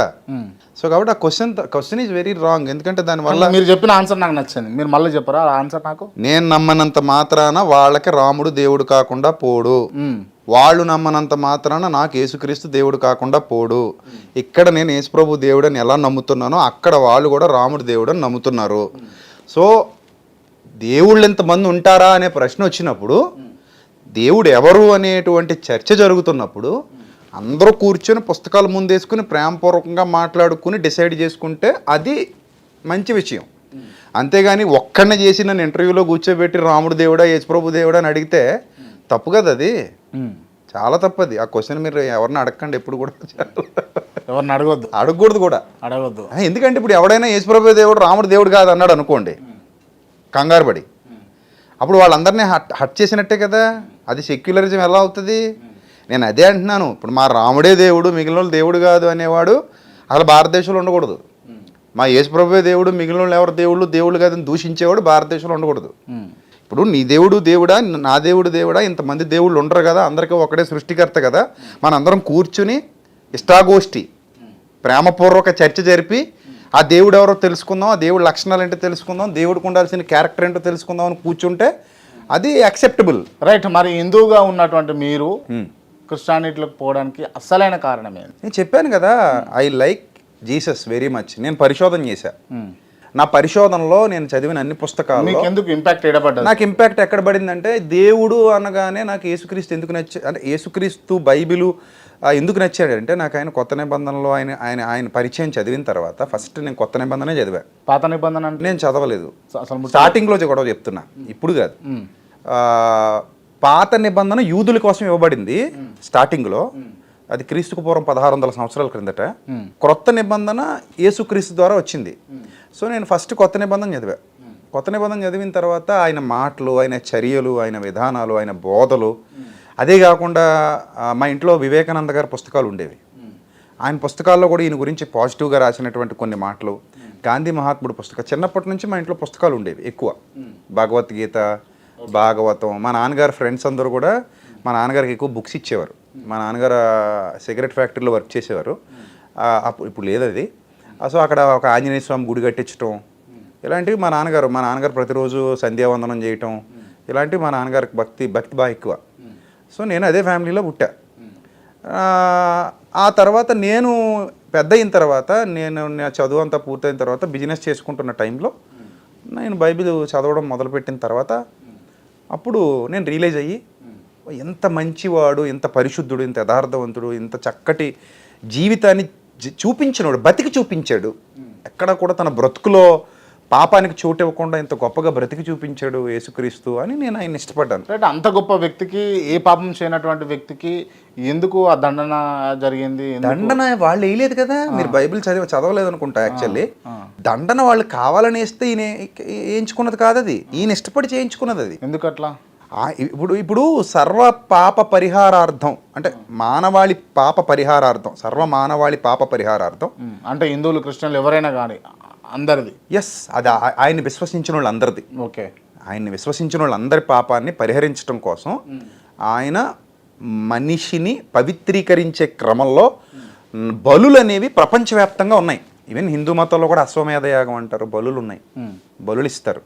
గోవులను కూడా బలులు ఇచ్చినట్టు హిందూ మత చరిత్రలో ఉంది. నా దగ్గర ఎవిడెన్స్ ఉంది, మీకు కావాలంటే ఇప్పుడే చూపించగలను. సో బలులు ఉన్నాయి. ఈ బలుల్లో మేకల యొక్క గొర్రెల యొక్క రక్తం మనిషి పాపాన్ని పరిహరించలేదు. మీరు వాటి ద్వారా పాపక్షమాపణ కోసం మీరు ఎదురు చూస్తున్నారు. ఈవెన్ భగవద్గీతలో కూడా ఉంటుంది, యజ్ఞాలు, హోమాలు, వేదాలు ఎందుకు చెప్పబడినటువంటి యజ్ఞాలు ఇవన్నీ మీరు చేయడం ద్వారానే మీకు నివృత్తి కలుగుతుంది అని ఉంటుంది. సో బృహదారణ్యకోపనిషత్తులో కూడా ఉంది ఆ సందర్భాలన్నీ కూడా. సో అంటే బలుల మీద ప్రపంచం ఆధారపడింది. Not only Jews, not only Mesopotamians, not only Indians, all over the world, not only Greeks, all over the world బలుల మీద ఆధారపడింది. బలులు ఇచ్చేవారు వాళ్ళు, పాప ప్రక్షాళన కోసం బలులు ఇచ్చేవారు. సో ఆ బలులు ఇచ్చే క్రమాన్ని వాళ్ళు ఎలా నేర్చుకున్నారు, ఎక్కడి నుంచి నేర్చుకున్నారు, అన్ని మతాల్లోకి బలి సంప్రదాయం ఎలా వెళ్ళింది అనేది మనకు తెలీదు. ఆ బలి సంప్రదాయంలో భాగంగా సాక్షాత్తు యేసుప్రభువే భూమి మీదకి వచ్చి తన పవిత్ర రక్తాన్ని అంటే తన త్యాగాన్ని ప్రపంచానికి చూపించి 33.5 ఏళ్ళు అని చెప్తారు చరిత్రకారులు. భూమి మీద బ్రతికున్నంత వరకు ఎక్కడ ఒక్క పాపం కూడా చేయలే. ఒక పాపం కూడా చేయలే. ఓకే. చేయకుండా బ్రతకటం వల్ల పరిశుద్ధుడయ్యాడు. అది ఆయన పరిశుద్ధతకు నిదర్శనం. పాపం చేయకుండా బ్రతికి పరిశుద్ధంగా బ్రతికి చూపించి ఎవరికీ సాధ్యం కానిది ఆయన సాధ్యం చేసి చూపించాడు.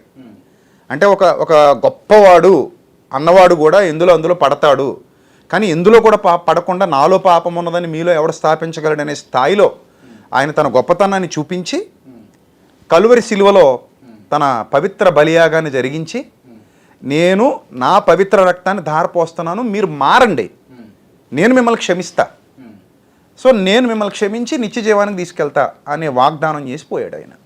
అంతే, ఇంక అందులో ఏమీ లేదు. యేసు ప్రభువుని నమ్ముకుంటే అప్పులు తీరితే, రోగాలు తగ్గితే, సమస్యలు పోతాయి, ఇదన్నీ దొంగ మాటలు. అంటే దేవుడు రక్తం చిందించిండు, ఇవి రక్తపు చుక్కలు ఇవన్నీ అవన్నీ అవి చుక్కలేంటి? రక్తపు చుక్కలు ఇస్తాడు దేవుడు మీకు. ఏ చుక్కలు ఎవడు ఏమివ్వడు, అదంతా అప్పుడే అయిపోయింది. ఓన్లీ బిలీఫ్ అంతే. ఇప్పుడు మనం గొర్రెన మేకనం పోసమ్మ తల్లికో తలుపులమ్మ తల్లికో బలేస్తాం కదా హిందూ సాంప్రదాయంలో. చిన్నప్పుడు మేము కూడా తలుపులమ్మ గుడికి వెళ్ళేవాళ్ళం, మా నాన్నగారు వాళ్ళు వెళ్ళేటప్పుడు మేకను బలేస్తారు. మా పక్కన సత్తమ్మ సంబరం జరిగేది, సత్తమ్మ తల్లి సంబరం. సో మేకను బలేస్తారు. ఆ రక్తం, నేను నా చిన్నప్పుడు ఎక్కువ సత్తమ్మ సంబరంలో ఉండేవాడిని. అక్కడ మా ఇంటి పక్కనే గుడి. సో ఆ రక్తాన్ని ఇలా చేతులు పూసుకొని తీసుకెళ్లి ద్వారబంధు కమ్మీలకు పోస్తాడనమాట ఆ చేసిన వ్యక్తి. అవును.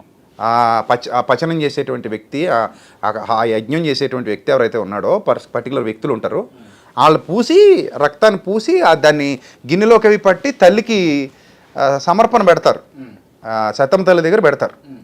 సో అంటే దట్స్ ఎ బిలీఫ్. ఇప్పుడు మనందరి పాపాలు ఈ గొర్రె మీద మోపుతున్నాం, దీన్ని బలేసేస్తున్నాం, సాక్రిఫైస్ బలేసేసి ఇక్కడతో మా పాపం తొలగిపోయింది, మొక్కుకున్నాం, కోడిని మొక్కుకున్నాం, మేకను మొక్కుకున్నాం అనే బిలీఫ్ సిస్టమ్ ఏదైతే ఉందో, in the same belief system పాత నిబంధన కాలంలో కూడా ఉండేది. కానీ ఇక్కడ ఈ ప్రభు ఏం చేశాడంటే, అరే నాయన, మోగజీవాల రక్తం వల్ల మీకు పాపక్షమాపణ కలగదరా, మీరు నిజంగా మారండి, మీ బ్రతుకులు మార్చుకోండి, జీవితాలు దిద్దుకోండి, మనిషిని మనిషిలా చూడండి, మానవత్వం పెంచుకోండి, నీతి పెంచుకోండి, యథార్థత పెంచుకోండి, ఇవన్నీ నేర్పించి తానే గొప్ప బలియాగం చేసి 3వ దినాన సజీవుడై తిరిగి లేచి రుజువు చూపించి వెళ్ళాడు. అది క్రిస్టియన్ బిలీఫ్ సిస్టమ్. అంతే తప్ప చొక్కలు పడతాయి, మొక్కలు పడతాయి ఏం లేవు అసలు. మరి ఎవడు పుట్టించాడో నాకు తెలియదు. అంటే యేసు ఒక్కడే దేవుడు, నేను ఒక్కనే దేవుడిని, మీరు నన్ను నమ్మండి అని చెప్పేసి కొన్ని చర్చిలలో రాసి ఉంటుంది. మరి చర్చిల్లో అలాగే కదా రాసుకుంటారు. ఇప్పుడు మా ఇంటి మీద నా పేరుతోనే నిలయం అని ఉంటుంది, పక్కింటి పేరు ఎందుకు రాస్తాను? ఏదే ఇప్పుడు ఇది రాముడి గుడి అన్నప్పుడు రాముడి పేరే కదా. నన్ను నమ్మండి, నేను ఒక్కడనే దేవుణ్ణి, నన్ను మాత్రమే నమ్మండి అని రాసి ఉంటుంది కదా. అన్ని గ్రంథాల్లో అలాగే ఉంది, అన్ని గ్రంథాల్లో అలాగే ఉంది. అంటే దేవుడు నేను ఒక్కడనే దేవుణ్ణి, నేనే దేవుణ్ణి అని చెప్పుకుంటాడా దేవుడు? అంటే నన్ను అడిగితే నేను ఏమంటానంటే, అందరూ రకరకాల దేవుళ్ళను నమ్ముతున్నాం. సో ఇందులో ఎవరు ఒరిజినల్ ఎవరు డూప్లికేట్ అనేది అది కూర్చుంటే తప్ప, చాలా రోజులు చర్చ జరిగితే తప్ప తెలీదు. సో దేవుడు అంటే కొన్ని క్వాలిటీస్ ఉంటాయి. నేనే దేవుణ్ణి అని అనడానికి కొన్ని క్వాలిటీస్ ఏంటనేది మనం ప్రశ్నించాలి ఫస్ట్. రైట్, నేను అడుగుతా అన్నా, మీరు చెప్పండి, మీరు ఉన్నారు కాబట్టి.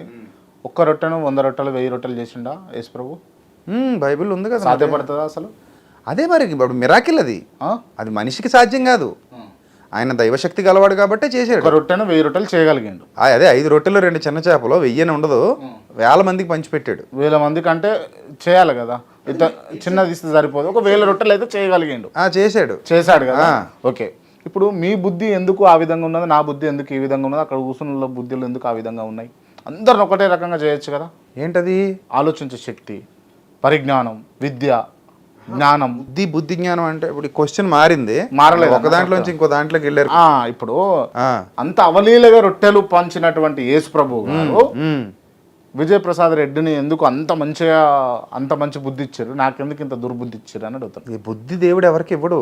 పాయింట్ ఏంటంటే ఇక్కడ దేవుడు నేను చెప్పేస్తాను. నేను ఒకటే ఇంకోటి కంప్లీట్ అవ్వాలి అంటే, రొట్టెలు అంటే చిన్నది రొట్టె చేయడానికి సాధ్యపడినటువంటి యేసు ప్రభు గారికి బుద్ధులన్నీ కూడా మనిషి బుద్ధి, మనుషులను మంచిగా సత్మార్గంలో నడిపించే దేవుడు నరులందరినీ ఒకేలా పుట్టించాడు యథార్థవంతులుగా. దానికి నేను మీకు బెస్ట్ ఎగ్జాంపుల్ చెప్తాను. 3 నెలల వయసు ఉన్న పసిపిల్లలను తీసుకుని అందరినీ ఒక రూమ్లో వదిలేస్తే మీకు అందరి స్వభావాలు ఒకలాగే కనబడతాయి. ఎక్కడ వేరియేషన్ ఉండదు. స్వచ్ఛమైన, నిష్కల్మషమైన, నిష్పక్షపాతమైన, అదొక సద్భావనతో కూడినటువంటి అపురూపమైన వాతావరణం ఆ పిల్లలందరి మధ్యలో ఉంటుంది. రైట్. కానీ కదా అందులో కొంతమంది యాక్టివ్గా ఉంటారు. అది నేను చెప్పేది అదే. ఇప్పుడు వాళ్ళు పెరిగి పెద్దవాళ్ళు అవుతూ, they're all like a white papers. వాళ్ళు పెరిగి పెద్దవారు అవుతూ ఆ కుటుంబ నేపథ్యం, సామాజిక నేపథ్యం, సంఘ నేపథ్యం, వాళ్ళకి నేర్పించేవి, చూపించేవి, వినిపించేవి, టోటల్ అన్నిటి మీద బేస్ అయ్యి ఒక వ్యక్తిత్వాన్ని రూపకల్పన చేసుకుంటారు. అలాగా మనుషులందరూ తయారవుతారు. ఉదాహరణకి బిన్ లాడెన్ ఉన్నాడు, పుడతా ఉగ్రవాద కాదు కదా. సద్దాం హుస్సేన్ ఉన్నాడు, పుడతా నియంత కాదు. అలాగే మన సమాజంలో ఉన్న చాలామంది నరహంతకులు ఉన్నారు, పుడతా వాళ్ళందరూ నరహంతకులా కారు. పుట్టినప్పుడు అందరూ పరిశుద్ధంగానే పుట్టారు, యథార్థవంతులుగానే.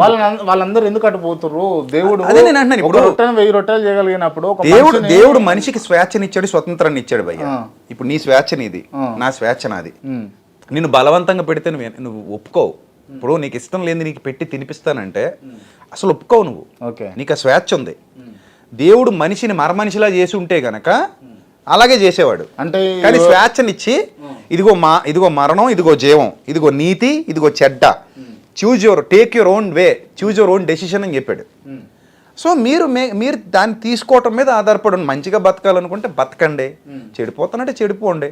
ఫైనల్ డెస్టినేషన్లో మాత్రం మీ క్రియలకు తగ్గ ప్రతిఫలం ఇస్తానరా, అది మాత్రం గుర్తుపెట్టుకోండి అన్నాడు. మీకు పిల్లలందరికీ టీచర్ ఒకలాగే పాఠాలు చెప్తాడు. ఆయన బుర్రలో బోల్డ్ అంత విద్య ఉంది. అందరికీ ఎందుకు ఎక్కించలేకపోయాడంటే మనం ఏం చేయలేం దానికి. ఆడు తీసుకోవటాన్ని బట్టి ఉంటుంది అది. ఆడు విన్నాడా లేకపోతే విన్నట్టు నటించాడా, పక్కనోడితో సోది పెట్టుకున్నాడా, ఫోన్ చూసుకున్నాడా, ఇట్స్ డిపెండ్ ఆన్ హిమ్. అంటే దేవుడు టీచర్. ఎగ్జామ్కి వెళ్ళిన తర్వాత టీచర్ అంటారు. ఇప్పుడు మీరు ఉదాహరణ చెప్తున్నా, ఎగ్జామ్కి వెళ్ళిన తర్వాత అటు రాసి పాస్ అయితే మంచి మార్కులు వస్తాయి, బుర్రలో ఉంటే రాస్తాడు, బుర్రలో అయితే రాయలేడు. అలాగే దేవుడు కూడా మనకు ఒక వే చూపించాడు. నువ్వు ఆ వేలో వెళ్ళరా నాన్న అని చెప్పాడు. వెళ్తే వెళ్ళండి, వెళ్ళకపోతే మానేయండి. అది రేపొద్దున ఫలితం మనం పొందుకుంటాం. మనం ఏం విత్తనాలు విత్తుతున్నామో ఆ పంటనే కదా కోసుకుంటాం. రైట్. ఒకవేళ అట్లా చేయలే, పాపాలే చేసిండు, పాపే అయ్యిండు, ఏడికి పోతాడు చచ్చిపోయిన తర్వాత? బైబిల్ ప్రకారంగా నరకం ఉంది. అన్ని మత గ్రంథాలు నరకమనే చెప్తున్నాయి. ఈవెన్ మీ హిందూ మతం కూడా నరకమనే చెప్పింది. No doubt at all. నరకానికి పోతాడు అనే ఉంది మరి. ఓకే రైట్, నరకానికి పోతాడు. ఇప్పుడు ఒకవేళ ఎవరికైనా దేవుడు అంటే నమ్మినా నమ్మకపోయినా, ఒకవేళ మీ బిలీవ్ ప్రకారం ఇప్పుడు నేను హిందువును, నాకు మరణం తర్వాత నేను కూడా నరకం పోయేది ఉంటే ఏ నరకానికి పోతా? హిందూ మతంలో ఉన్నటువంటి నరకానికి పోతాను, లేకపోతే క్రైస్తవ మతంలో ఉన్న నరకం? అది నాకు తెలియదు. చచ్చిపోయాక చూద్దాం. అది ఏది పోతారు? అది ఊహించి ప్రిడిక్షన్ చెప్పాలి. ఇప్పుడు నేను మీరు ఏ నరకం ఉన్నదా లేదా? అసలు నేను నమ్మిన బిలీఫ్ ప్రకారం ఉంది, మీరు నమ్మిన బిలీఫ్ ప్రకారం కూడా ఉంది. హిందూ మత గ్రంథాల్లో కూడా నరకం ఉంది. మీకు నరకాన్ని అంటే క్రిస్టియానిటీలో నరకాన్ని ఎవరు సృష్టించారు? కాదు, ఇప్పుడు బ్రహ్మవైవర్త పురాణం అని ఉంది. ప్రకృతి కాండం 31వ అధ్యాయంలో, బ్రహ్మవైవర్త పురాణం ప్రకృతి కాండం 31వ అధ్యాయంలో, నపూజయే ద్యోహి భక్త్యా శివలింగం చపార్థివం సయాతి శూలిన కోపాత్ శూలప్రోతం సుధారుణం స్థిత్వ శతాబ్దం తత్రైవ స్వపద సప్త జన్మను తతో భవేద్వేవలశ్చ సప్త జన్మ స్వతః శుచి అని ఉంది. అంటే దీని అర్థం ఏంటంటే, శివలింగాన్ని పూజించని వాడు పరమశివుని యొక్క కోపము వలన భయంకరమైన శూలప్రోతమను నరకమున 100 సంవత్సరాలు ఉంటాడు, అక్కడ నరకయాతనలు అనుభవిస్తాడని క్లియర్గా ఇక్కడ రాయబడింది. రైట్. సో అంటే మీ హిందూ మతం ప్రకారం కరుణాకర్ సుగుణ కాదు ఇక్కడ, మీరు లలిత్ కుమార్ కాదు, లేకపోతే మీరు ఎందుకు హిందువులకు సంబంధించినటువంటి గ్రంథాల గురించి మీరు అడిగారు కదా, నేను వ్యత్యాసం చెప్పండి అని అడుగుతలేను.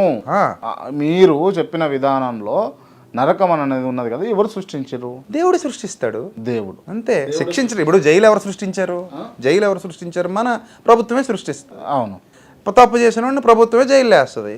అది ప్రభుత్వం, అక్కడ ప్రభువు, అంతే తేడా. సింపుల్. మంచిగా ఉంటే జనజీవన స్రవంతిలో ఉంటాం, మంచిగా లేకపోతే జైల్లో ఉంటాం. ప్రభుత్వం చూసుకుంటుంది. ఇక్కడ ప్రభుత్వం ఎలాగా అక్కడ ప్రభు అలాగా. హిందూ మతంలో శివుడు నరకాన్ని సృష్టించాడు. మీరు చచ్చిపోతే మీరు శివుడు సృష్టించిన నరకానికి వెళ్తారు మీ బిలీఫ్ ప్రకారంగా. మీ బిలీఫ్ అది. నేను ఇప్పుడు కాదు అంటే నాకేంటి పని? నేను ఎందుకు కాదనాలి మీ బిలీఫ్ని? మీరు కంపేర్ చేసి అడిగారు కాబట్టి చెప్తున్నా. క్రిస్టియన్ బిలీఫ్ ప్రకారంగా నేను యేసు ప్రభు సృష్టించిన నరకానికే పోతా, అంతే. నేను తప్పుగా బతికితే సింపుల్. పోతారా? తప్పుగా బతికితే ఉన్నదా అసలు నరకం ఉన్నదా?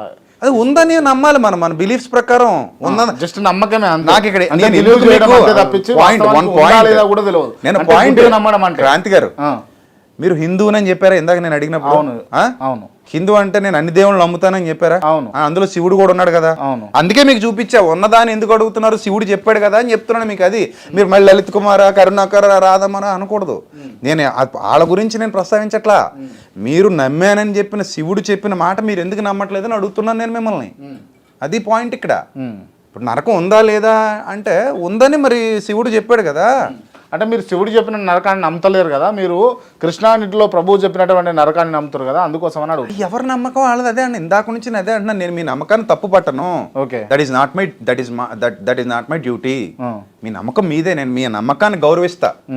మీ నమ్మకాన్నే కాదు, ఎవరి నమ్మకాన్నైనా నేను గౌరవిస్తా. అది హిందువులైనా ముస్లిమ్స్ అయినా. I love them very much. నేను మంచిగా గౌరవిస్తాను. విజయ్ కుమార్ గారు చెప్పినటువంటి అంశం ఏంటంటే యోహోవా అవ్వానా, ఆదాము అవ్వేమో, సారీ ఆదాము అవ్వ, వీళ్ళకి పుట్టిన సంతతి ఈ ప్రపంచం అంతా అని చెప్పి బైబిల్లో ఉంది. అలాగే ఉందా? ఒక మనిషి నుంటే ప్రపంచం అంతా వచ్చారని చెప్పి ఉంది. ఒక మనిషి నుంచే ప్రపంచం అంతా పుట్టుకొచ్చారు. దేవుడు మొదట ఒక మనిషిని, ఒక స్త్రీని, పురుషుణ్ణి చేశాడు. సో అది బైబిల్ బిలీఫ్. అది బైబిల్ బిలీఫ్ అంటే బైబిల్ ప్రకారము మీరు కూడా నమ్ముతారు. మరి అదే నమ్మాలి. మేము బైబిల్ నమ్మినప్పుడు మీరు నమ్ముతారు కదా, ఇది పక్కా నమ్మాలి. పక్కా నమ్ముతారా? అయ్యో నమ్మాలంటుంటే పక్కా నమ్ముతారా? ఇదేందండి, దాని తర్వాత అడగబోయే ప్రశ్న ఆ విధంగానే ఉంటుంది. అందుకే ఇన్నిసార్లు ఇష్టం వచ్చింది అడగండి. ఆదాము అవ్వలకు పుట్టినటువంటి వ్యక్తులు బ్రదర్ అండ్ సిస్టర్ రిలేషన్ ఉంటుంది, అంతే. మరి ఇప్పుడు వైఫ్, మామ, అల్లుడు, బావ, అక్క, చెల్లి, ఇన్ని రిలేషన్స్ ఎట్లా ఏర్పడ్డాయి? వాళ్ళలో నుంచి వచ్చిన వాళ్ళే పెళ్లి చేసుకుని ఉండాలి. ఎట్లా? అప్పుడు రిలేషన్స్ ఉండవు కదా. అది కరెక్టేనా? కరెక్టే. ఎందుకంటే నేను ఒక మాట చెప్పి, అది ఎతికలే అంటారా అంటున్నా. ఎథికల్గా ఆలోచిస్తే ఇప్పుడు దక్షుడు దక్షిణి అని ఒక సంథింగ్ ఒక చరిత్ర ఉంది మీ హిందూ మతంలో కూడా. వాళ్ళ అన్నా చెల్లెలు వివాహం చేసుకుంటారు. సో ఎథికల్కి ఆలోచిస్తే సృష్టికర్త అయిన బ్రహ్మ కూడా సరస్వతిని కుమార్తెను స్వీకరించినట్టుగా నేను ఆల్రెడీ కృష్ణుడా క్రీస్తు డిబేట్లో మాట్లాడా. అది మీ హిందూ మతం అందే. సో ఎథికల్స్ కాదు ఇక్కడ విషయం. ఇక్కడ ఏంటంటే పాయింట్, ఫస్ట్ నాగరికత లేని రోజుల్లో అప్పటికి వావి వరస విధి విధానాలు ఏమీ లేవు. తొలి మానవుల ఏ మతమైనా దాన్నే అంగీకరించాలి. ఈవెన్ మతాల పక్కన పెడితే బాబు గోగినేని లాంటి వారు ముందుకు వచ్చి, నాస్తికులు, ఎథిస్టులు, వాళ్ళు ముందుకు వచ్చి ఏమండి ఇలాగా ఈ సృష్టి అలా పుట్టింది అంటే వాళ్ళు కూడా దీన్నే అంగీకరించాలి. ప్రారంభంలో ఇద్దరు మానవులు ఉంటారు, జెండర్స్ 2 ఉంటాయి. వాళ్ళ నుంచి వచ్చిన పిల్లలే అప్పుడు ఇంకా అన్న చెల్లి పాతరాతి వాళ్ళు ఇవేవి తెలియవు. సో వాళ్ళలో వాళ్ళే వివాహాలు చేసుకుని ఉండాలి, అంతే. ఏ మతమైనా దీన్ని ఒప్పుకోవాలి. ఈవెన్ హిందూ మతంలో కూడా ఇలాంటి సందర్భాలు ఉన్నాయి. మీరు కావాలనుకుంటే మీకు రెఫరెన్స్ల తర్వాతనే నేను మీకు చూపిస్తాను. ఎవరైనా కాదంటే అప్పుడు చెప్తాను. ఉన్నాయి. సో ఇప్పుడు అప్పటికి మనం ఎథిక్స్ చూడకూడదు. ఇప్పుడు ఇంకొక పాయింట్ చెప్తాను. మనకి చెల్లి కూతుర్ని చేసుకోవటం రైటా రాంగా? చెల్లి కూతురు మన కల్చర్లో రాంగ్. చెల్లి కూతుర్ని మేనమామ చేసుకోవడం తెలంగాణలో అయితే ఆ సంస్కృతి లేదు. మరి ఆంధ్రాలో ఉంది. హిందువులే చేసుకుంటారు, చెల్లెల కూతుర్ని అక్క కూతుర్ని చేసుకుంటారు. మేనమామ చెల్లెల బిడ్డను పెళ్లి చేసుకుంటాడు, అక్క బిడ్డను పెళ్లి చేసుకుంటాడు. మీకు తెలంగాణలో అది ఎథిక్స్ కాదు, ఎథికల్ వాల్యూస్ లేనోడు అంటారు అన్ని. మరి ఆంధ్రాకి వచ్చేసరికి మీకు బోల్డ్ ఉన్నాయి అలాంటివి. అన్న కూతుర్ని మనం కూతురు అంటాం, తెలంగాణలో కూడా కూతురని అంటారా? అన్నయ్య కూతుర్ని, అన్నయ్య బిడ్డ మనకి బిడ్డే అంటాం కదా. సో అన్నయ్య బిడ్డ మనకి బిడ్డే కదా. కానీ కొన్ని మతాల వాళ్ళు అన్నయ్య బిడ్డను కూడా వివాహం చేసుకుంటారు. ఎవరు ఆ మతాల వాళ్ళు? ఎందుకు మనకే, మీకు తెలుసు. సో వాళ్ళ ఎథికల్ వాల్యూస్ అలా ఉన్నాయి. అంటే ఇప్పుడు ఎథిక్స్ అనేవి వాళ్ళ బిలీఫ్ సిస్టంలో సృష్టించుకుంటూ పోయేవే తప్ప ఇదే ఎథిక్ అనడానికి మనకు మనసులో ముద్ర పడిపోతేనే అది ఎథికల్ వాల్యూగా కనపడుతుంది అక్కడ. అంటే ఈ పెళ్లిళ్ళ ప్రమాణం ఆదాము అవ్వలకు పుట్టిన సంతతి వాళ్ళు పెళ్లి చేసుకుని పెళ్లి అందుకే జరిగిందని అంటారు, అంతే. నో డౌట్ ఎట్ ఆల్ అందులో. రైట్.